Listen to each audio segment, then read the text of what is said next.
तो आइए शुरुआत करने जा रहा हूं आज की पहली बड़ी खबर के साथ। और पहली बड़ी खबर बांग्लादेश से। घुसपैठियों पर वार और बांग्लादेश में बवाल। बांग्लादेश में आज बड़ा दिन था, बड़ा प्रदर्शन हो रहा था, लोग सड़कों पर थे, तस्वीर देख रहे हैं, प्रोटेस्ट हो रहा था।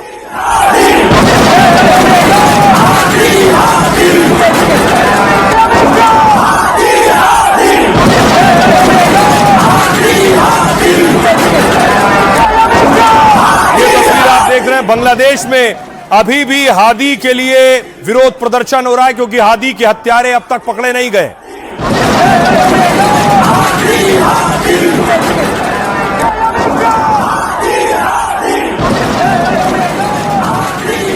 लेकिन दूसरी तरफ बांग्लादेश की सड़कों पर लाखों लोग थे आज। ये जो आप जन सैलाब देख रहे हैं, बांग्लादेश में क्या होने वाले पीएम का वेलकम करने के लिए लोग सड़कों पर थे।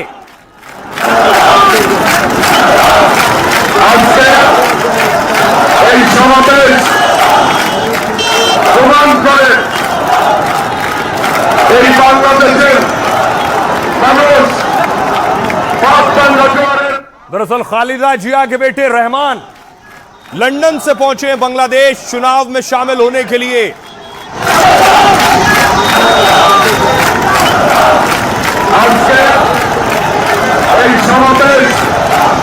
ये तस्वीर आप देख रहे हैं, रहमान बस में सवार थे, उनके चारों तरफ देखिए सेना का बड़ा सुरक्षा घेरा आपको नजर आ रहा है और जन सैलाब लोगों की बड़ी भीड़ थी खालिदा जिया के बेटे के स्वागत करने के लिए। वहां की दो बड़ी राजनीतिक शख्सियत, एक शेख हसीना, दूसरी खालिदा जिया। कहते हैं बांग्लादेश में बेगम्स के बीच फाइट होती है। ये दो बेगम और खालिदा के सुपुत्र पहुंचे हैं बांग्लादेश। तो क्या अब बांग्लादेश में शांति आएगी, जिसके आसार कम हैं, क्योंकि आपको याद होगा दीपू की हत्या के बाद खबर यह है, जिस तरह दीपू को जलाया गया, अब एक और हिंदू को निशाना बनाया गया है। बड़ी खबर आपको बता दें, बांग्लादेश में एक और हिंदू की हत्या कर दी गई है। अमृत मंडल उर्फ सम्राट को पीट पीट कर, राजाबाड़ी के पांगशा इलाके की घटना है, पीट पीट कर मार दिया गया। कथित तौर पर वसूली के आरोप लगाकर हत्या हुई है। बांग्लादेश की मीडिया के हवाले से खबर मिल रही है। आपको दिखाऊं, यह तस्वीर बताई जा रही है, अमृत मंडल है जो कि हिंदू था, उसे पीट पीट कर लोगों ने मार डाला है। दीपू के बाद एक और इस तरह की मॉब लिंचिंग की खबर मिल रही है।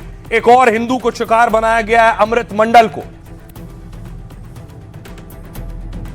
यह बता रहा है कि कट्टरपंथी रुकने वाले नहीं है वहां, इसीलिए भारत में विरोध हो रहा है। भारत में आज भी प्रदर्शन हुआ है, लोग सड़कों पर निकले।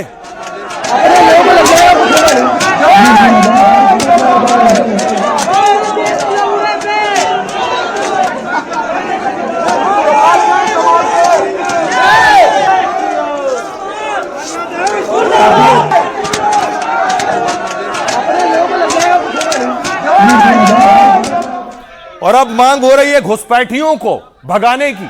यह करनाल की तस्वीर आप देख रहे हैं, हिंदुओं पर अत्याचार का विरोध करनाल में हो रहा है और कहा जा रहा है कि जो घुसपैठिए बांग्लादेशी हैं उन्हें खदेड़ा जाए, उन्हें वापस भेजा जाए।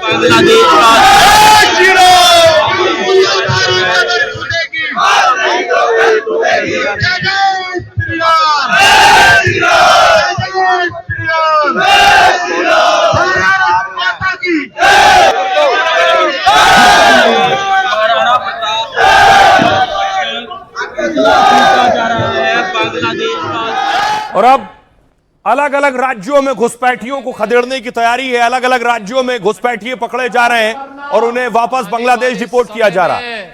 याद करना, आने वाले समय में घरों के अंदर घंटी और शंख भी नहीं बजाने देंगे। बहुत बड़ा खतरा घुसपैठियों से भी है। हमें घुसपैठ नहीं होने देनी है, घुसपैठियों को नहीं आने देना है। घुसपैठिया हटाओ, ये कोई चुनावी मुद्दा नहीं है, देश की सुरक्षा का मुद्दा। सीमावर्ती क्षेत्रों में घुसपैठियों को निकाल करके बाहर करके और जो भी आपराधिक गतिविधियों में लिप्त होगा उसकी संपत्ति को जब्त करवा करके गरीबों में बंटवाने का काम भी करने का काम एनडीए की सरकार करेगी। और अलग अलग राज्यों में अब घुसपैठियों को खदेड़ना शुरू हो गया है। असम की तस्वीर आप देख रहे हैं। असम की श्रीभूमि में भी लोगों ने घुसपैठिए को पकड़ लिया है।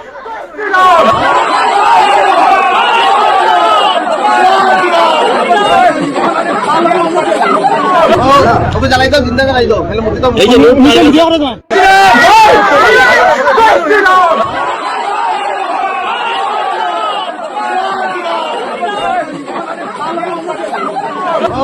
जलाई दो, जिंदा जलाई दो। बताया गया इस शख्स के पास से बांग्लादेशी करेंसी बरामद हुई है, जिसके बाद लोगों ने विरोध किया। एक और तस्वीर आप देख रहे हैं। कुछ और घुसपैठिए कानपुर से गिरफ्तार किए गए संदिग्ध घुसपैठिए बांग्लादेशी।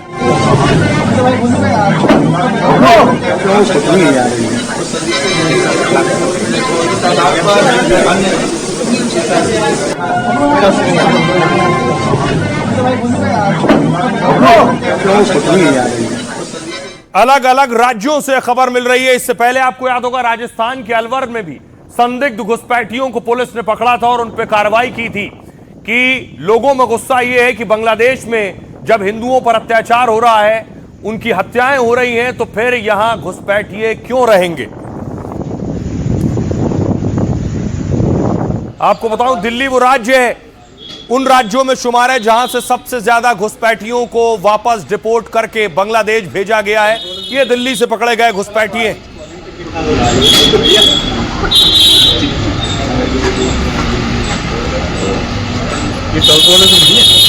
घुसपैठ नहीं होने देनी है, घुसपैठियों को नहीं आने देना है।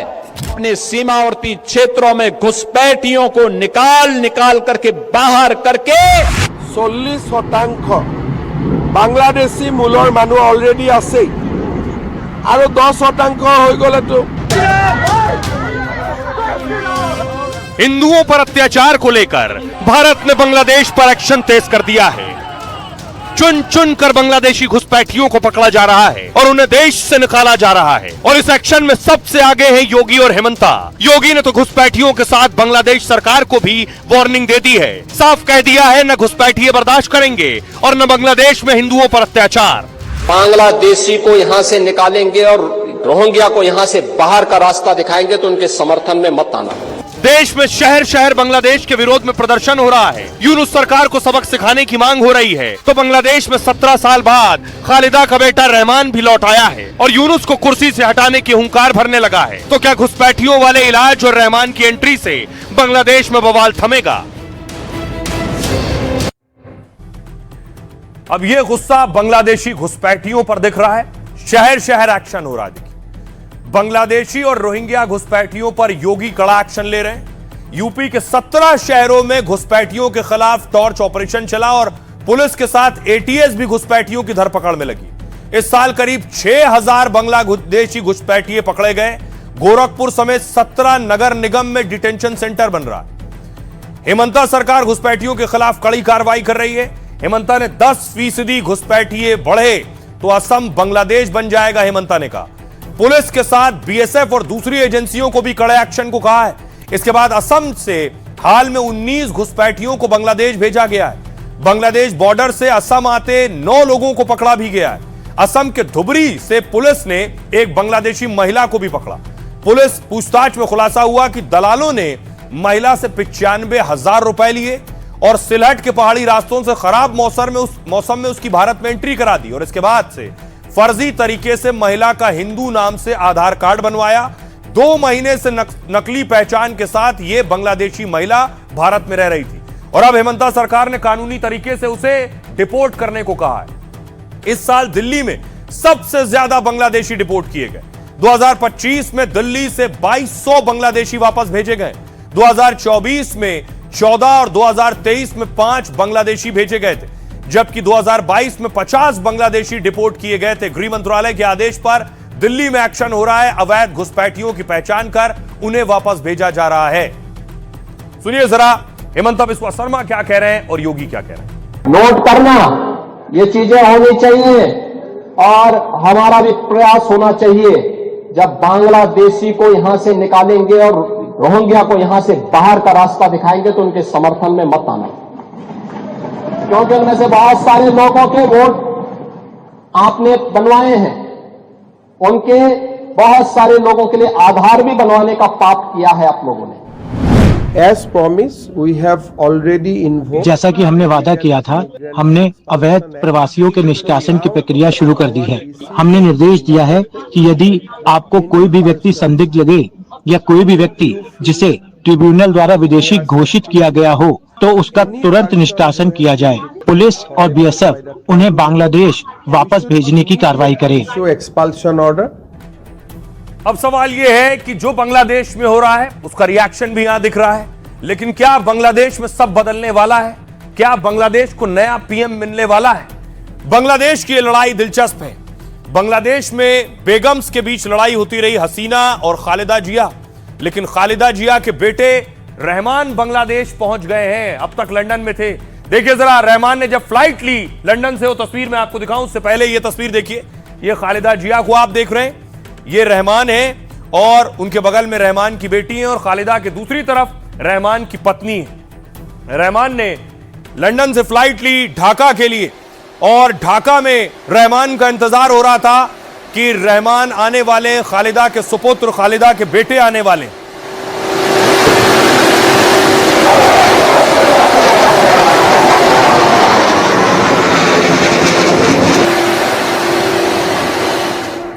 उधर देखिए रहमान फ्लाइट में थे और इधर बांग्लादेश की सड़कों पर लाखों लोग रहमान का इंतजार कर रहे थे। कदम रखने की जगह नहीं थी।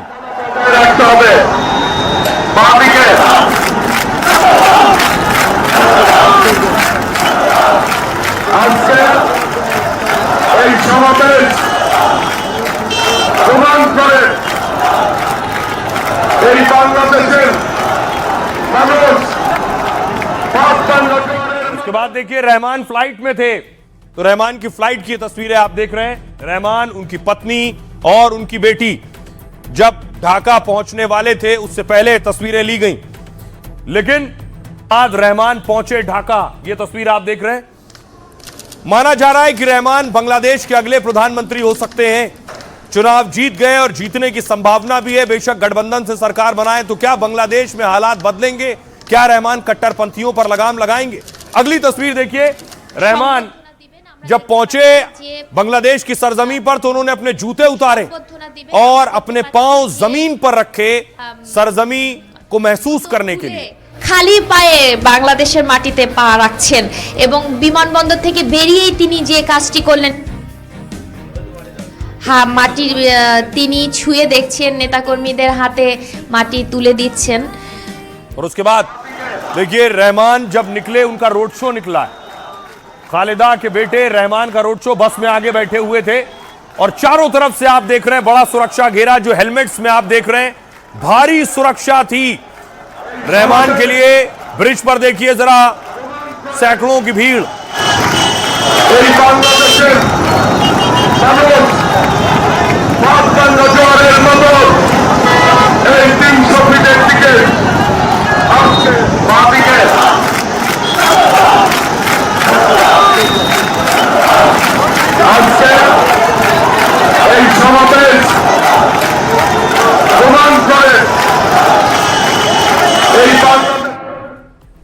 और उसके बाद बांग्लादेश के ढाका पहुंचने के बाद रहमान सबसे पहले अपनी मां खालिदा जिया से मिलने पहुंचे, क्योंकि खालिदा लंबे वक्त तक जेल में रही हैं।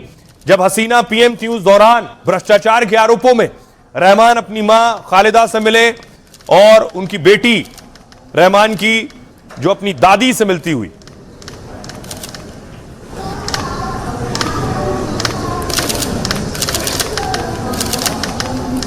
खालिदा जिया भी बांग्लादेश की प्रधानमंत्री रह चुकी हैं। फिर रहमान पहुंचे लोगों को संबोधित करने के लिए। मंच पर मौजूद थे तारिक रहमान। तारिक रहमान चुनाव लड़ने जा रहे हैं। टी में ही बांग्लादेश में चुनाव है, तो सवाल यह है कि बांग्लादेश के हालात क्या बदलेंगे? क्या रहमान ही बांग्लादेश के प्रधानमंत्री होंगे? क्या यूनुस की कुर्सी जाने वाली है? अब देखिए जरा, बांग्लादेश की सियासत को समझिए। ये बांग्लादेश की पीएम रही खालिदा जिया, उनके बेटे रहमान। यूनुस अभी कार्यकारी पद पर है और उस तरफ आप देख रहे हैं शेख हसीना को, जो हिंदुस्तान में है। अब वो चुनाव नहीं लड़ सकती क्योंकि उनकी पार्टी को फिलहाल रोक लगाई गई आवामी लीग की चुनाव लड़ने पर। तो अब जो कुछ है, खालिदा और उन्हीं की पार्टी है। खालिदा का बेटा बांग्लादेश लौटा तो 1 लाख लोग स्वागत में उमड़े थे।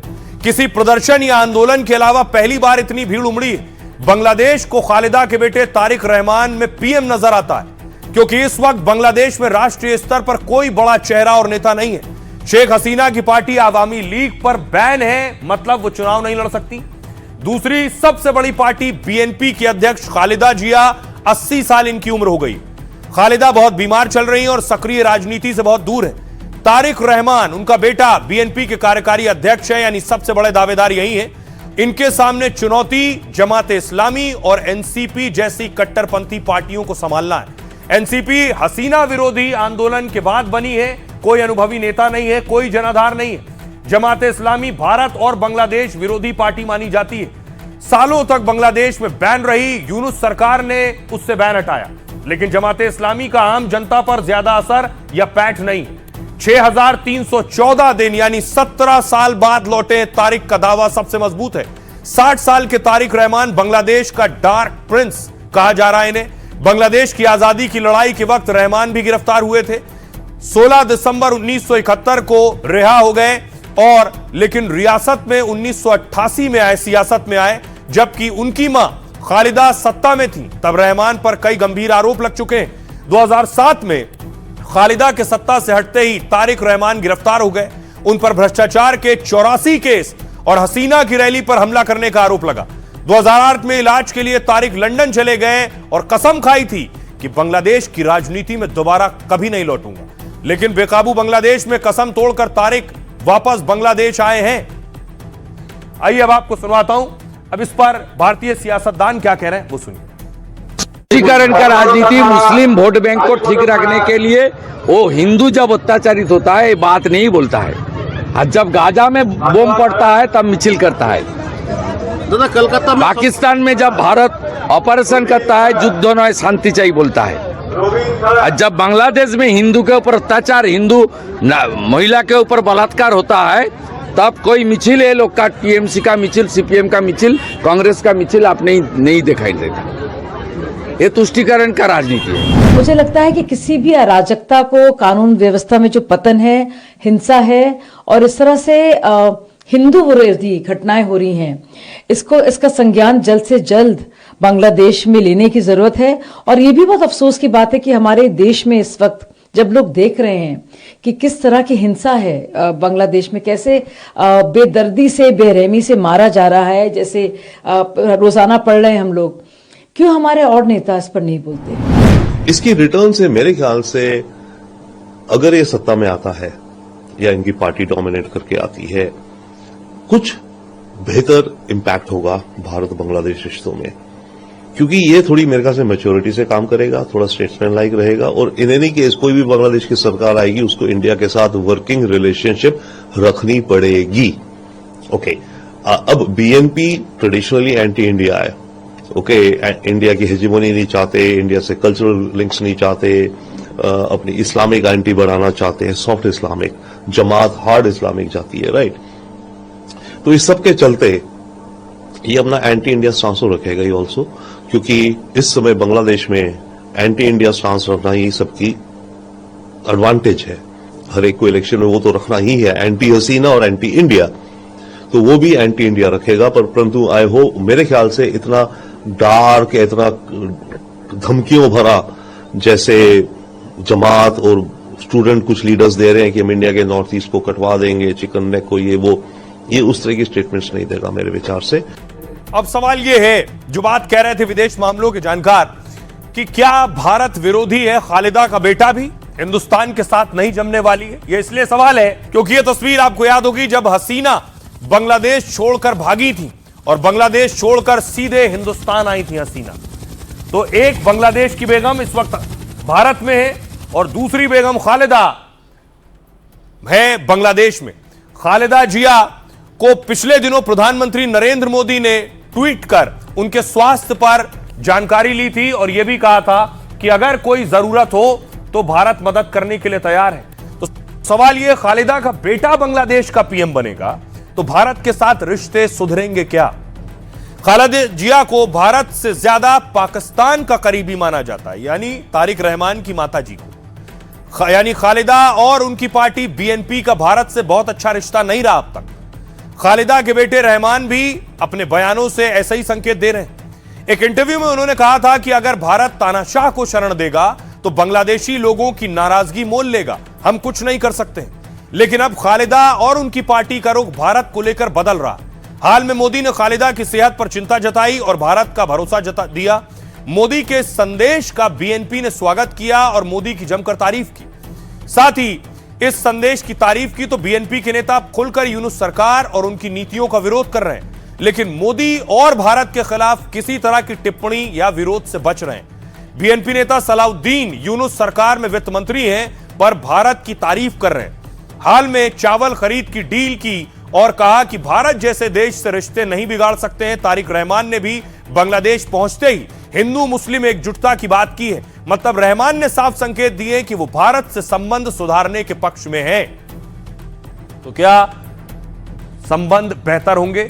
सुनिए जरा विदेश मामलों के जानकार संजीव श्रीवास्तव क्या कह रहे हैं। भारत और बांग्लादेश के बीच में संबंधों में प्रगति के लिए उस खालिदा जिया के कार्यकाल के दौरान भी दोनों देशों की तरफ से अनेक कदम उठाए गए थे। जो जमात इस्लामी बांग्लादेश है उसने बीएनपी को हमेशा से दबाव में रखा, लेकिन वर्तमान समय में जो बांग्लादेश नेशनलिस्ट पार्टी है उसकी जो राइवल है वो अब जमात इस्लामी बांग्लादेश ही है। और जो 12 फरवरी को जो इलेक्शंस होने जा रहे हैं ये बांग्लादेश नेशनलिस्ट पार्टी और जमात इस्लामी बांग्लादेश और अन्य जो रेडिकल और कट्टरवादी सोच रखने वाली जो पार्टीज के बीच का ये कंटेस्ट है। यदि तारिक रहमान के नेतृत्व में बांग्लादेश नेशनलिस्ट पार्टी अपनी सरकार बनाती है, जो बांग्लादेश नेशनलिस्ट पार्टी का भारत के प्रति जो उसका जो रुख है वो पिछले कार्यकालों के तुलना में कहीं ज्यादा सहयोगात्मक हो सकता है। अब सवाल यह है, भारत के साथ जैसे रिश्ते हों, लेकिन पहली चुनौती अपने देश को संभालना है। नए पीएम के सामने ये जो हालात है, हादी की मौत के बाद कैसे कट्टरपंथियों ने उधम काटा है। दिल्ली ना ढाका, गुलामी ना आजादी, सबाई हादी हबो। आज भी अब भी हादी के हक में प्रदर्शन हो रहे हैं, क्योंकि हादी के हत्यारों को अब तक यूनुस की सरकार पकड़ नहीं पाई है।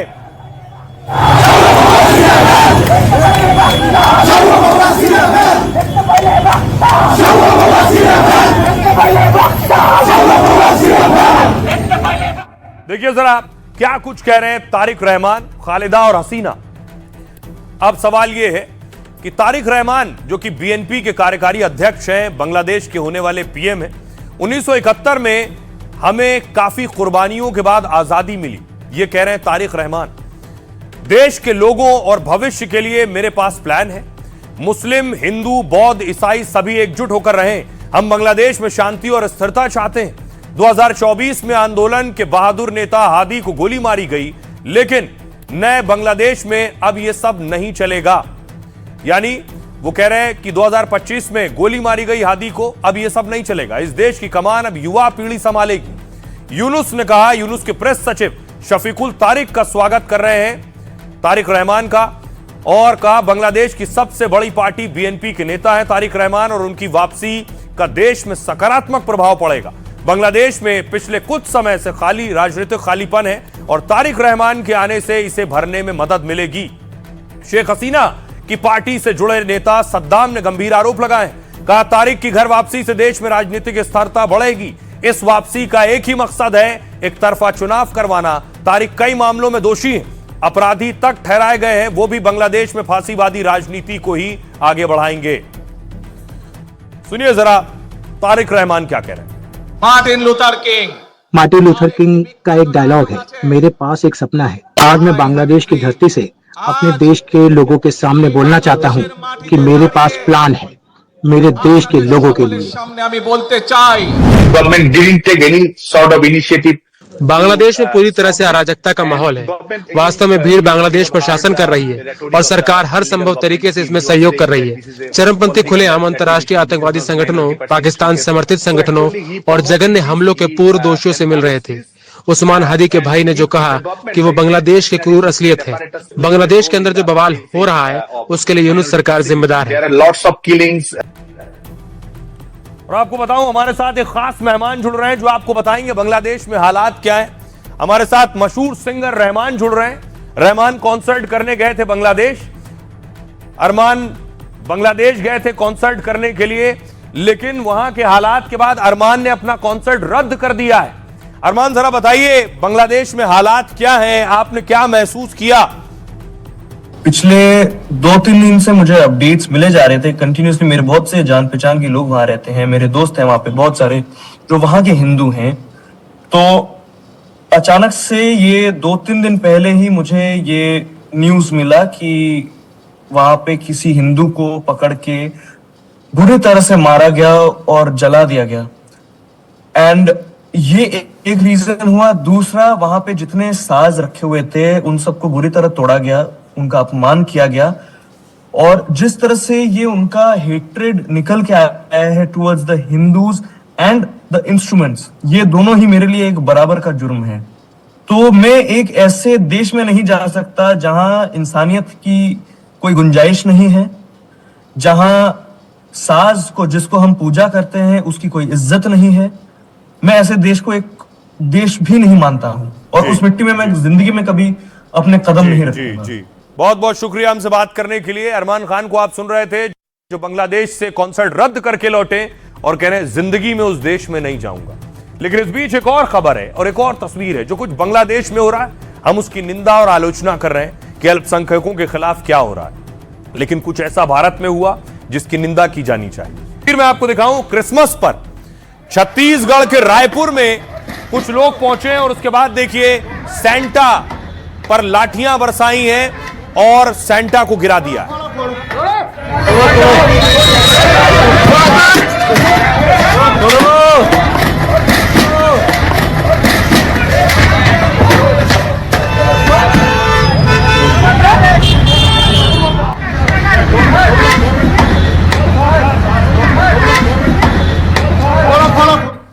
इसी तरह की एक और तस्वीर देखिए। तस्वीर आई बरेली से, चर्च में प्रेयर हो रही थी, बाहर हनुमान चालीसा का पाठ हो रहा था।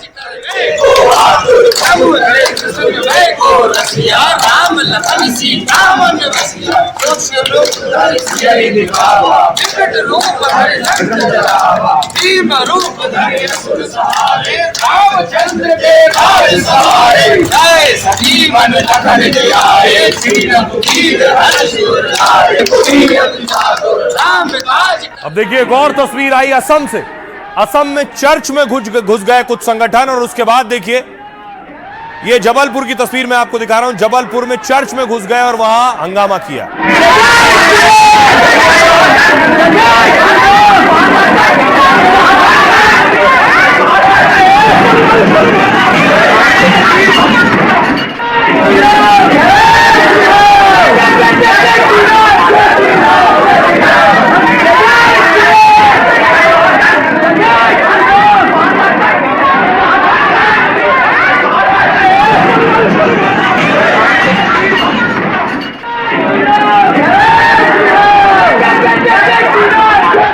तस्वीर देखिए असम से भी आई। ये तस्वीर आप देख रहे हैं जो शर्मिंदा करने वाली तस्वीर है। क्रिसमस के मौके पर जो लोग कार्यक्रम कर रहे थे वहां पहुंचे थे और उस पूरी जगह को तोड़ दिया, उस दुकान को तोड़ दिया। असम के झालावाड़ की तस्वीर देख रहे हैं।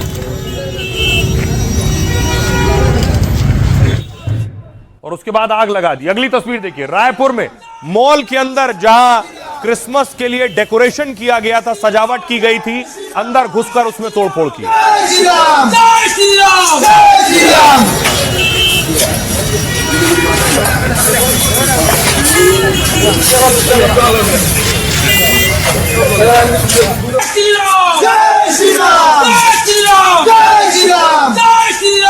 उसके बाद देखिए जबलपुर से भी इस तरह की तस्वीर आई। चर्च के बाहर पत्थरबाजी शुरू हो गई। और लोग अंदर प्रेयर कर रहे थे, कुर्सी लेकर बाहर आए।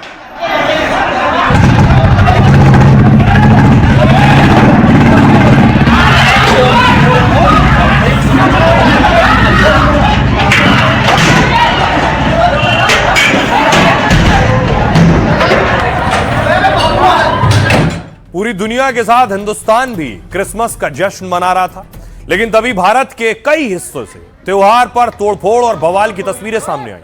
रायपुर में एक मॉल में क्रिसमस की सजावट तोड़ दी गई। लोगों ने भारी हंगामा और नारेबाजी की और क्रिसमस का बहिष्कार किया। एमपी के जबलपुर में भी क्रिसमस पर भारी बवाल और हंगामा हुआ। ईसाई समुदाय के लोग प्रेयर कर रहे थे, तभी हिंदू संगठन के लोग पहुंचे, जमकर मारपीट और कुर्सियां तोड़ दी और पथराव किया। हिंदू संगठनों का आरोप है कि प्रेयर की आड़ में धर्मांतरण रैकेट चल रहा। यूपी के बरेली में भी क्रिसमस पर एक चर्च के बाहर खूब हंगामा हुआ।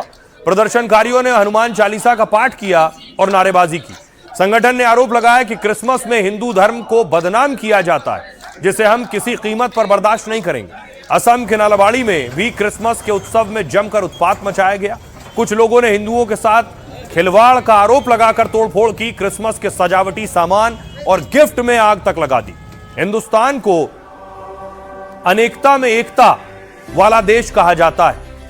यहां कश्मीर से कन्याकुमारी और असम से गुजरात तक अलग अलग भाषा और संस्कृति है, लेकिन सद्भाव ऐसा कि हर त्योहार, हर उत्सव लोग मिलजुल कर मनाते हैं।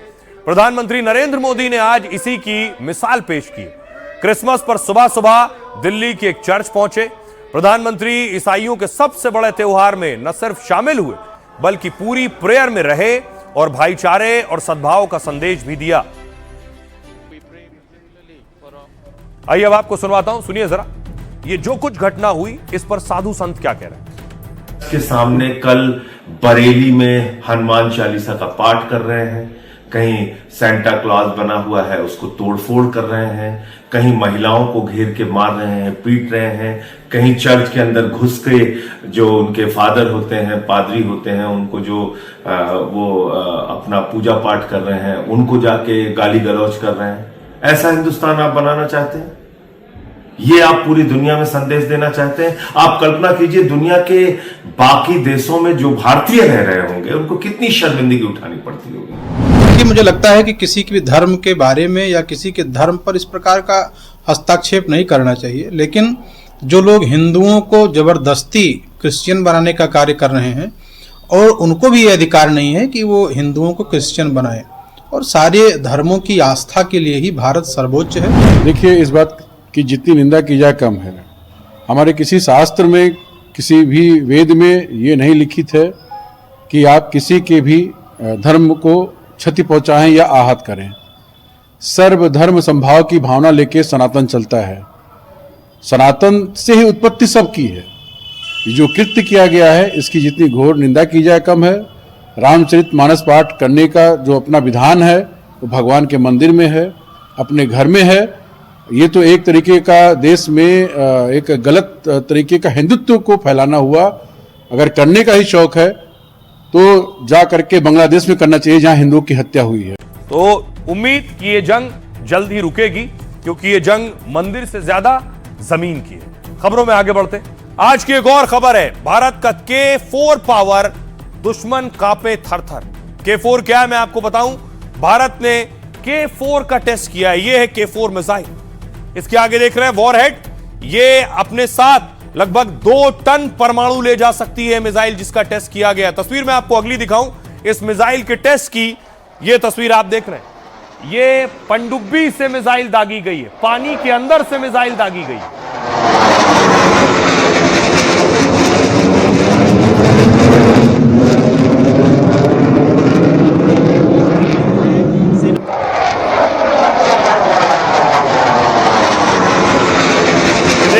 सबमरीन से मिसाइल निकल रही है पानी के अंदर से, और ऊपर जा रही है बैलिस्टिक मिसाइल। ये अपने साथ परमाणु ले जा सकती है। इसकी क्षमता ये है, इसकी ताकत ये है। और भारत अब पानी के अंदर से भी परमाणु मिसाइल दाग सकता है। यानी जमीन, हवा के बाद पानी के अंदर से भी भारत ने मिसाइल दागने और परमाणु मिसाइल दागने की ताकत हासिल कर ली है। अब देखिए जरा इसकी रेंज क्या है, कहां से कहां तक मार सकती है। ये आ गया नक्शा। विशाखापट्टनम की पनडुब्बी से अगर इसे लॉन्च किया जाएगा, इसकी रेंज है 3,500 किलोमीटर, 3,500 किलोमीटर रेंज है। चीन का बॉर्डर देखिए 3400 किलोमीटर है, यानी यह मिसाइल विशाखापट्टनम से दागी जाए तो चीन पहुंच सकती है। यह मिसाइल 3300 किलोमीटर, 3,300 किलोमीटर दागी जाए तो तेहरान पहुंच सकती है, और विशाखापट्टनम से दागी जाए तो 2050 किलोमीटर इस्लामाबाद में भी हिट करेगी।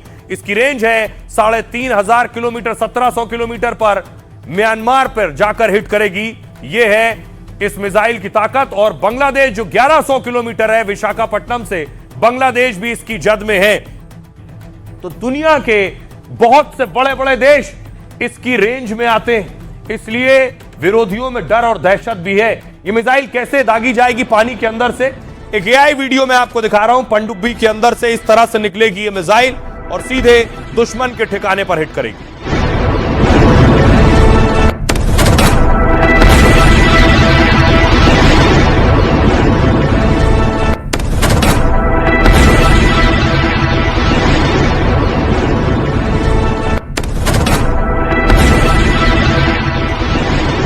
आइए इस मिसाइल की मैं आपको खासियत दिखाऊं। ये आप देख रहे हैं ठीक इस तरह पानी में, विशाखापट्टनम में, समंदर में से मिसाइल ये दागी गई सबमरीन से। भारत ने बंगाल की खाड़ी में गोपनीय तरीके से मिसाइल परीक्षण किया। आपको बताऊं 23 दिसंबर को पनडुब्बी से K4 बैलिस्टिक मिसाइल का परीक्षण हुआ। दावा है कि 3,500 किलोमीटर रेंज की K4 मिसाइल INS अरिघात से लॉन्च की गई। इस मिसाइल से भारत की परमाणु हमले की क्षमता कई गुना ज्यादा बढ़ गई है, क्योंकि एक K4 मिसाइल 2 टन परमाणु हथियार ले जा सकती है, जिससे किसी भी बड़े हमले को आसानी से अंजाम दिया जा सकता है। यह मिसाइल इसलिए खास है क्योंकि भारत अब आकाश, जमीन के साथ साथ समंदर से भी परमाणु हमला करने में सक्षम हो गया है, और इसकी स्पीड आवाज से 5 गुना ज्यादा, और इसे ट्रैक कर पाना मुश्किल है। स्वदेशी K4 मिसाइल को परमाणु पनडुब्बियों के लिए बनाया गया है। एक पनडुब्बी ऐसी 4 मिसाइलें ले जा सकती है, जो आगे बढ़कर 8 हो जाएंगी, यानी एक पनडुब्बी से ऐसी 8 मिसाइलें दागी जा सकती हैं। ब्रह्मोस और कैलिबर के बाद यह देश की तीसरी सबसे बड़ी मिसाइल है, जिसका अब तक 3 बार सफल परीक्षण किया जा चुका है। इस मिसाइल के जरिए पूर्व राष्ट्रपति को भी सम्मान दिया गया है। नाम में इसके K है, K4। K शब्द APJ अब्दुल कलाम साहब के कलाम से K लिया गया है, इसलिए इसका नाम K4 रखा गया है। उनके लिए भी यह सम्मान की बात है। आइए अब आपको सुनवाता हूं, सुनिए जरा एक्सपर्ट्स क्या कुछ कह रहे हैं। भारत का जो ट्रायड है, न्यूक्लियर ट्रायड, जमीन से, आसमान से और पानी से, वो पूरा हो गया है। और अगर किसी भी देश ने भारत के साथ वापस से न्यूक्लियर धमकी देने की कोशिश की तो वो ये जान ले, खासकर पाकिस्तान अगर सोचा भी तो K4 मिसाइल से पूरे पाकिस्तान का धुआं उड़ा देंगे। अब आइए आपको बताऊं इस मिसाइल की जो सबसे बड़ी खासियत है वो है इसका वॉर हेड। अब आप कहेंगे वॉर हेड क्या होता है, तो मैं आपको दिखाऊं। मिसाइल में जो सबसे आगे लगता है, ये आप देख रहे हैं, ये जो आगे का हिस्सा है, आगे की जो आप नोज देखते हैं, नाक देखते हैं, ये इसे वॉर हेड कहते हैं। अब ये जो मिसाइल है ये 2 टन का वॉर हेड ले जा सकती है।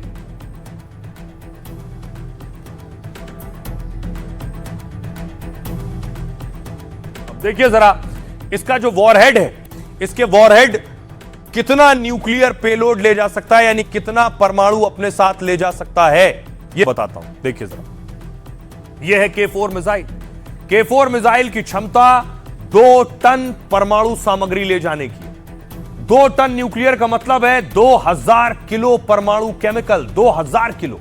रिपोर्ट की माने तो 2 टन न्यूक्लियर से 300 से 350 बम बन सकते हैं, और उसमें से भी सिर्फ एक बम से ही कई बड़े शहर पूरी तरह से तबाह हो सकते हैं। मतलब 2 टन परमाणु 500 से ज्यादा शहरों को तबाह कर सकता है। एशिया, यूरोप जैसे महाद्वीपों का नामो निशान मिटा सकता है। साथ ही दुनिया के लगभग हर हिस्से में रेडिएशन का असर दिखेगा। धूल और धुएं की वजह से सूरज की रोशनी ब्लॉक हो सकती है। केमिकल की वजह से कई दशकों तक जमीनें बंजर हो सकती हैं। जब 1945 में सोचिए जापान के 2 शहरों पर परमाणु अटैक हुआ, उन दोनों परमाणु बमों का वजन जानते हैं 66 किलो था। यह 2 टन का है, 2000 किलो, वो 66 किलो था, जिसमें लाखों लोग उस वक्त मरे थे और शहर तबाह हुए थे। सालों बाद भी उन शहरों में रेडिएशन का असर इतना बुरा है कि लोग कई तरह की स्वास्थ्य दिक्कत और कैंसर से जूझ रहे हैं। उस हिसाब से 2 टन न्यूक्लियर का असर उसके मुकाबले 30 गुना ज्यादा होगा। मतलब लगभग पूरी दुनिया मौत की जद में पहुंच सकती है। लेकिन बड़ी चीज यह है कि भारत ने परमाणु बम खुद की सुरक्षा के लिए बनाए और देश परमाणु मामले में नो फर्स्ट यूज पॉलिसी पर विश्वास रखता है। यानी किसी के खिलाफ भी भारत कभी पहले परमाणु बम, परमाणु हमले का इस्तेमाल नहीं करेगा, नहीं करता। सुनिए जरा गृह मंत्री अमित शाह क्या कह रहे हैं। अटल जी ने ही पूरी दुनिया के सामने परमाणु शक्ति शांति के लिए भी बन सकते हैं इसका सिद्धांत प्रस्तापित कर दुनिया भर के दबाव के विरुद्ध में जाकर भारत को आणविक शक्ति बनाने का काम सम्माननीय अटल जी ने किया। जब कारगिल में घुसपैठिए घुसे, दुनिया भर का दबाव था कि अंतर्राष्ट्रीय मंच पर जाकर पाकिस्तान से चर्चा कर जाए। अटल जी ने बड़ी फर्मनेस के साथ किया, कहा कि हमने शांति का प्रयास कर दिया, हमारे साथ धोखा हुआ है, अब पाकिस्तान से चर्चा तब तक नहीं हो सकती जब तक एक एक घुसपैठिया भारत से खदेड़ दिया नहीं जाएगा। रही खबरों में आगे बढ़ते हैं। आज की एक और बड़ी खबर है दर्दनाक हादसे से जुड़ी हुई। एक बार फिर से चलती बस आग का गोला बन गई। ये बस आप देख रहे हैं आग का गोला बनी। कर्नाटक से खबर आई, इससे पहले भी कर्नाटक से इस तरह की खबर आ चुकी है। यह तस्वीर आप देख रहे हैं, इसमें मुसाफिर सवार थे जिस वक्त बस में आग लगी।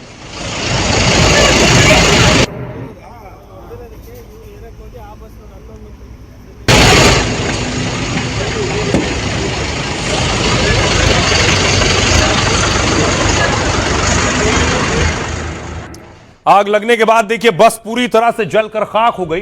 अब आप उम्मीद लगाइए इसमें जो लोग सवार रहे होंगे, जो निकल नहीं पाए, जो फंस गए, वो किस तरह, किस दर्दनाक तरीके से उनकी जान गई हो।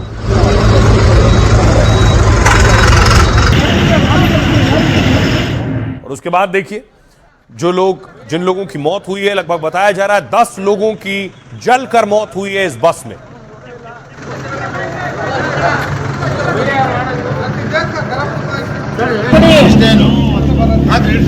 देखिए जरा आपको बताऊं कैसे इस बस में आग लगी। कर्नाटक में दरअसल ये स्लीपर बस थी, रात का वक्त था, लोग सो रहे थे। स्लीपर बस में 30 से ज्यादा यात्री मौजूद थे। रात 2:30 बजे के करीब सभी यात्री सो रहे थे, तभी तेज रफ्तार लॉरी डिवाइडर तोड़कर इस बस से टकरा गई। सो रहे यात्रियों को बचने का मौका तक नहीं मिला। बस में सवार 10 यात्री जिंदा जल गए। चित्रदुर्ग के हरियूर में यह हादसा हुआ है। ज्यादातर यात्रियों ने टिकट ऑनलाइन बुक किए थे, इससे पुलिस को उनके फोन नंबर मिल गए। उनके परिवारों को संपर्क किया गया। जले शवों की पहचान के लिए डीएनए टेस्ट करवाया जाएगा। आग बुझने के बाद फोरेंसिक टीम ने इनके सैंपल ले लिए और बस के ड्राइवर क्लीनर ने कूदकर किसी तरह जान बचाई। वहीं लॉरी के ड्राइवर क्लीनर की मौत हो गई। बस में सवार कुछ यात्रियों ने भी कूदकर अपनी जान बचाई। पीएम मोदी ने स्लीपर बस हादसे पर दुख जताया है। पीएम ने मृतकों के परिजनों को 2-2 लाख के मुआवजे का ऐलान किया। घायलों को 50-50 हजार की मदद दी जाएगी। अब आपको सुनवाता हूं, सुनिए जरा चश्मदीद क्या कह रहे हैं। टक्कर के बाद में गिर गया था। मेरे चारों तरफ आग ही आग था। दरवाजा खुल नहीं रहा था। हमने शीशा तोड़ा और भागने लगे। लोग इस दौरान चीख रहे थे। लोग दूसरे को बचाने की कोशिश कर रहे थे, लेकिन आग बेहद तेजी से फैल रही थी।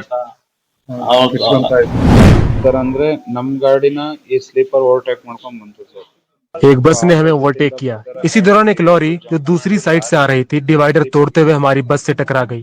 टक्कर वहां हुई जहां डीजल का टैंक होता है। अब सवाल ये डराने वाला इसलिए है क्योंकि लाखों लोग, करोड़ों लोग रोज बस से सफर करते हैं और इस उम्मीद के साथ कि वो पूरी तरह महफूज हैं। तस्वीरें देखिए, पिछले कुछ आंध्र प्रदेश से तस्वीर आई जहां रात को बस में आग लगी और दर्जन यात्रियों की मौत हो गई। आंध्र प्रदेश के अलावा कर्नाटक से भी तस्वीरें आई। इसके अलावा मध्य प्रदेश से भी खबर आई, राजस्थान से भी इस तरह की खबरें आई। ये आप तस्वीर देख रहे हैं, मथुरा की बस में आग लगी।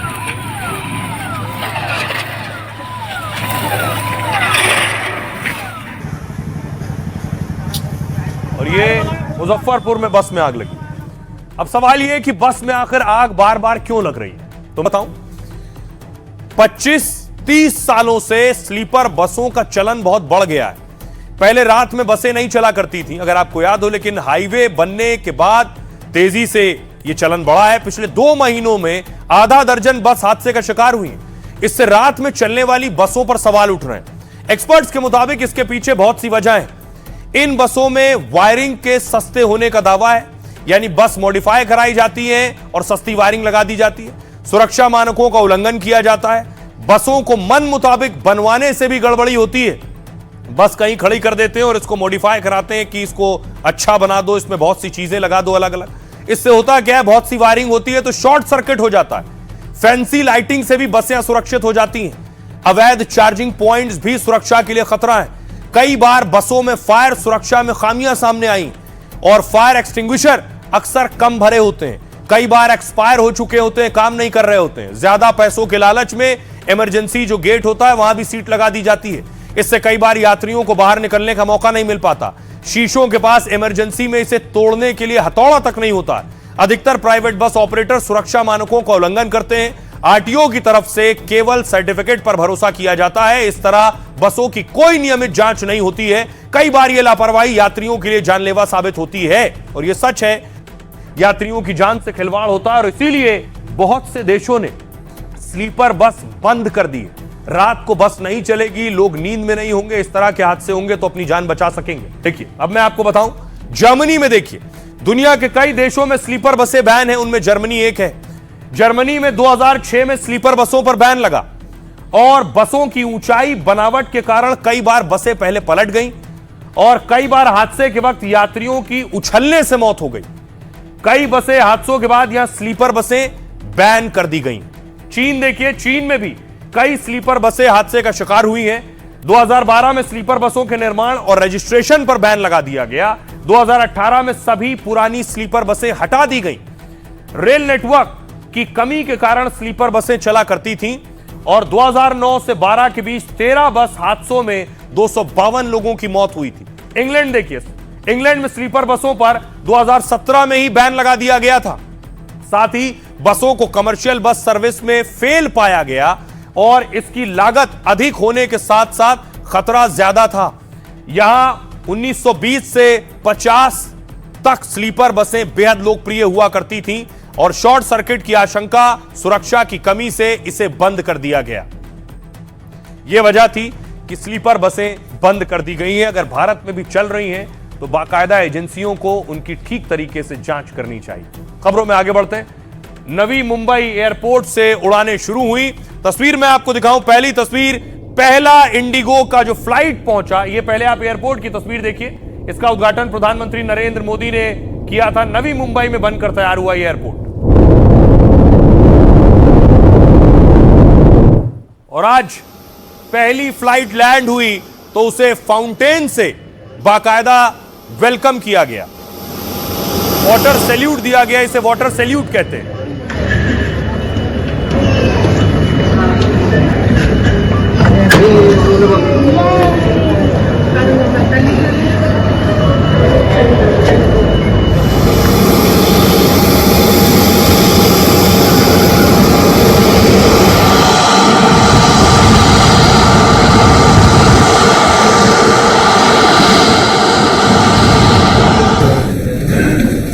और पैसेंजर निकले। इसका निर्माण अडानी ग्रुप ने किया है।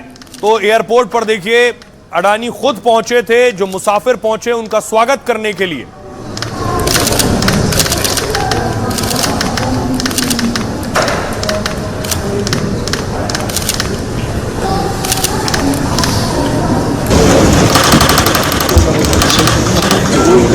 Very proud moment. निश्चित तौर पर यह गर्व का पल है। हम बेहद सौभाग्यशाली हैं कि हमें इस एयरपोर्ट को विकसित करने का काम मिला। हमने इसे वर्ल्ड क्लास एयरपोर्ट बनाने की कोशिश की है। मुंबई के लोग करीब 1 दशक से इसके लिए संघर्ष कर रहे थे। Actually, Mumbai was struggling since last 10 years to having the more facility on airport side.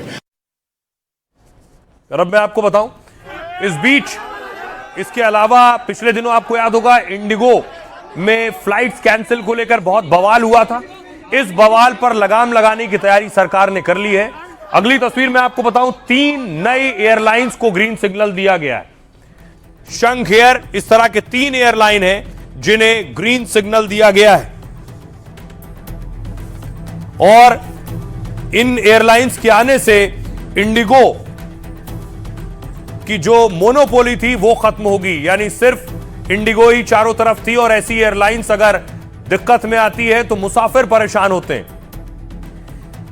3 नए एयरलाइन को केंद्र सरकार ने हरी झंडी दी है। शंख एयर, अलहिंद एयर और फ्लाई एक्सप्रेस को एनओसी दी गई। मतलब ये तीनों अब भारतीय आसमान में उड़ने को तैयार है। घरेलू उड़ानों में 90% हिस्से पर इंडिगो और एयर इंडिया का कब्जा है। अब इन तीनों के आने से प्रतिस्पर्धा और बढ़ेगी। इंडिगो की अकेले 65% से अधिक की हिस्सेदारी है और इस वजह से 2 कंपनियों के दबदबे की बात सामने आई थी। हाल में इंडिगो की वजह से यात्रियों को भारी परेशानी हुई थी। अब 3 नए प्लेयर्स के आने से इनकी मोनोपोली कम हो सकेगी, साथ ही यात्रियों को बेहतर सुविधा भी मिलेगी। आपको बताऊं, घरेलू एयरलाइंस की संख्या बढ़कर अब 12 हो जाएगी। शंख एयर को सितंबर 2024 में संचालन की मंजूरी मिल चुकी है। 2026 में अप्रैल तक शंख एयर की घरेलू बाजार में एंट्री हो जाएगी। इसका केंद्र उत्तर प्रदेश का लखनऊ और नोएडा होगा। लखनऊ, वाराणसी, आगरा, गोरखपुर के लिए उड़ान की योजना है और इन जगहों पर सस्ती दरों पर उड़ान का प्लान है। अलहिंद एयर, यह कंपनी भी अगले साल की शुरुआत में संचालन शुरू कर देगी। अलहिंद का केंद्र केरल होगा और इस कंपनी का मालिकाना हक अलहिंद ग्रुप के पास है। अलहिंद एयर भारत के 40 शहरों को जोड़ने और अंतर्राष्ट्रीय सेवा की योजना है इनकी। अलहिंद ग्रुप के प्रमोटर मोहम्मद हारिस हैं। साथ ही अगली है फ्लाई एक्सप्रेस को भी संचालन की मंजूरी मिल गई है। इसके पीछे एक कुरियर और कार्गो कंपनी है। यह कंपनी तेलंगाना की राजधानी हैदराबाद में स्थित है। सुनिए जरा, एविएशन एक्सपर्ट्स इसे एक अच्छा कदम मान रहे हैं, सुनिए। जो नई एयरलाइंस अनाउंस हुई हैं, इससे 3 नई एयरलाइंस, इससे ये होगा कि एयरलाइन सेक्टर में कॉम्पिटिटिवनेस बढ़ने की उम्मीद है। इससे जो फ्लाइट डिसरप्शंस, डिलेज, डाइवर्जन्स और कैंसिलेशंस देखने को मिले हैं, जब ओवरऑल फ्लीट बढ़ता है एविएशन सेक्टर में और अवेलेबिलिटी ऑफ एयरक्राफ्ट होते हैं, अवेलेबिलिटी ऑफ ऑप्शंस होते हैं एक सेक्टर में, तो यात्रियों को लॉन्ग रन में एक विकल्प मिलेगा। और खबरों में आगे बढ़ते हैं। आज की एक और बड़ी खबर है। आज प्रधानमंत्री नरेंद्र मोदी प्रेरणा स्थल के अनावरण के लिए पहुंचे थे। प्रेरणा स्थल का उद्घाटन किया पीएम मोदी ने। जब पीएम मोदी पहुंचे, वो तस्वीर आप देख रहे हैं, उनके साथ योगी आदित्यनाथ थे। लखनऊ में प्रेरणा स्थल बनकर तैयार हुआ है। प्रतिमा का अनावरण वहां पर किया गया है। प्रधानमंत्री नरेंद्र मोदी ने इन 3 महान विभूतियों की ऐसे 3 महान राष्ट्रनायक जिनकी 65 फीट ऊंची कांस्य प्रतिमाएं लखनऊ के राष्ट्र प्रेरणा स्थल में राष्ट्रवादी विचारों और आदर्शों की मूर्त प्रतिकृति बनकर स्थापित की गई हैं। कमल पुष्प के आकार वाला राष्ट्र प्रेरणा स्थल देश के स्वर्णिम भविष्य की राह दिखा इस रहा प्रेरणा है। स्थल में अटल बिहारी वाजपेयी, डॉक्टर श्यामा प्रसाद मुखर्जी और पंडित दीनदयाल उपाध्याय की प्रतिमाएं हैं, जिनका अनावरण पीएम मोदी ने किया। 65 फीट ऊंची कांस्य प्रतिमा आजादी के बाद भारत में हुए हर अच्छे काम को कैसे एक ही परिवार से जोड़ने की प्रवृत्ति पनपी, किताबें हो, सरकारी योजनाएं हो, सरकारी संस्थान हो, गली, सड़क, चौराहे हो। पीएम मोदी को सुन रहे थे आप। अब बारी है लाइफ का फंडा की। पूरी दुनिया ईसा मसीह का जन्मदिन क्रिसमस के रूप में मना रही है। एक दूसरे को लोग गिफ्ट दे रहे हैं, खुशियां बांट रहे हैं, लेकिन ईसा मसीह ने माफी को जिंदगी का सबसे बड़ा उपहार कहा। सबसे बड़ा गिफ्ट माफी, क्षमा करना। उन्होंने दुनिया को प्रेम और दया से जीने का संदेश दिया तो कहा कि सबसे पहले माफ करना सीखना चाहिए। खुद यीशु यानी ईसा मसीह को जब सूली पर लटकाया जा रहा था तो उन्होंने कहा था, हे ईश्वर, ये लोग नहीं जानते कि ये क्या कर रहे हैं, इसलिए इन्हें माफ कर देना। मैं अपनी आत्मा आपके हाथों में सौंपता हूं। इस तरह जिन्होंने उन पर अत्याचार किया, यीशु ने उनके लिए ही ईश्वर से माफी मांगी। इसलिए क्रिसमस के त्योहार का असल मतलब अपनी गलतियों के लिए माफी मांगना और अपने अहंकार को छोड़ना है। ईसा मसीह ने अपनी जिंदगी और संदेशों से लाइफ का फंडा दिया है। जिंदगी में बदला लेने का विचार छोड़ दीजिए।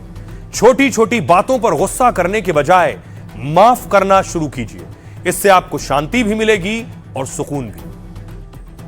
तो जहां से जो अच्छा हासिल हो उसे अपने जीवन में उतारिए।